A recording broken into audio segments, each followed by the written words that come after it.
مجھے دور سے یہ بلڈنگ نظر آئی, میں نے سوچا کہ یہ مسجد ہے, تو میں بھاگ کے یہاں نماز پڑھنے آیا, لیکن پاس آ کے پتا چلا کہ یہ تو مسجد ہے ہی نہیں, یہ تو چرچ ہے.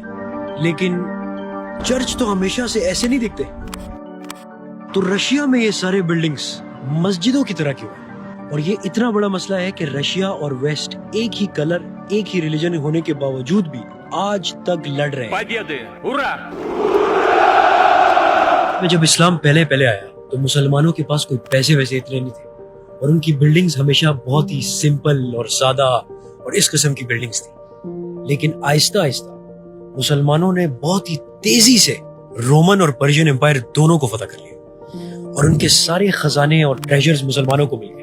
یہ ایسا ہے کہ اگر آج کوئی رشیا اور امریکہ دونوں کو فتح کرے تو صرف 50 سال بعد مسلمانوں کے ایک بہت ہی طاقتور بادشاہ جس کا نام عبد الملک بن مروان تھا, اس نے پہلی دفعہ یروشلم میں یہ بلڈنگ بنائی, ڈوم آف دا راک.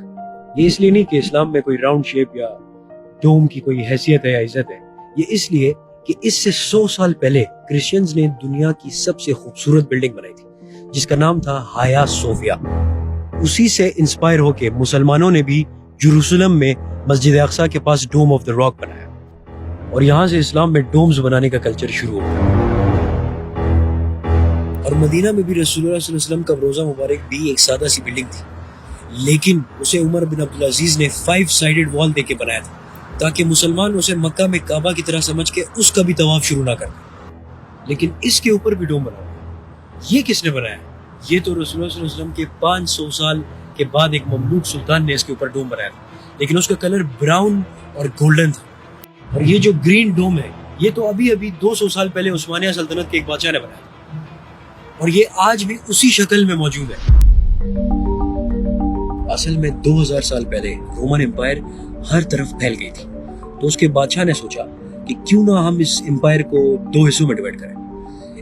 تو ایک کا نام رکھا ایسٹرن رومن امپائر اور دوسرے کا نام رکھا ویسٹرن رومن امپائر.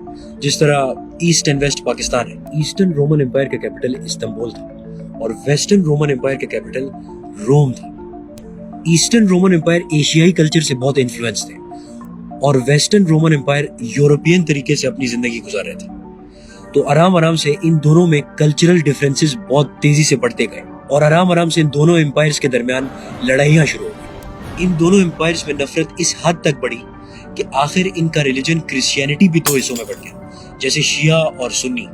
تو ویسٹرن رومن امپائر کیتھولکس بنے جس میں پوپ کی ہر بات کو مانا جاتا ہے اور پوپ سب سے امپورٹنٹ بندہ ہوتا ہے, اور ایسٹرن رومن امپائر آرتھوڈاکس مطلب پرانی کرسچینٹی کو مانتے رہے.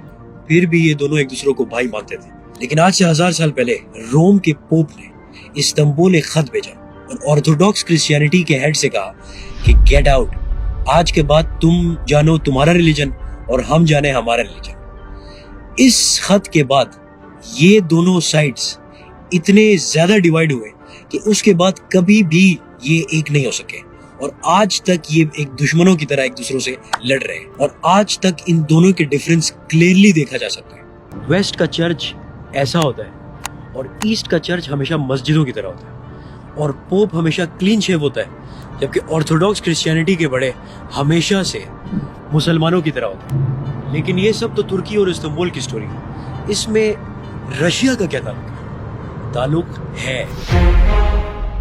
اصل میں مسلمان ہمیشہ سے کانسٹینٹینوپل کو فتح کرنا چاہتے ہیں. تو فائنلی عثمانیہ سلطان اونلی 21 ایئر اولڈ سلطان محمد فاتح نے فائنلی کانسٹینٹینوپل کو فتح کر لیا, اور اس کا نام اسلامبول رکھا. اور کرسچنز کو فل آزادی تھی کہ وہ جہاں بھی جانا چاہے اور جہاں بھی عبادت کر سکے وہ جا سکتے. لیکن ایسٹرن آرتھوڈاکس کرسچنز ویسٹ تو جا نہیں سکتے تھے کیونکہ وہاں پوپ نے ان کے کام تمام کرنے کا پلان بنایا ہوا تھا.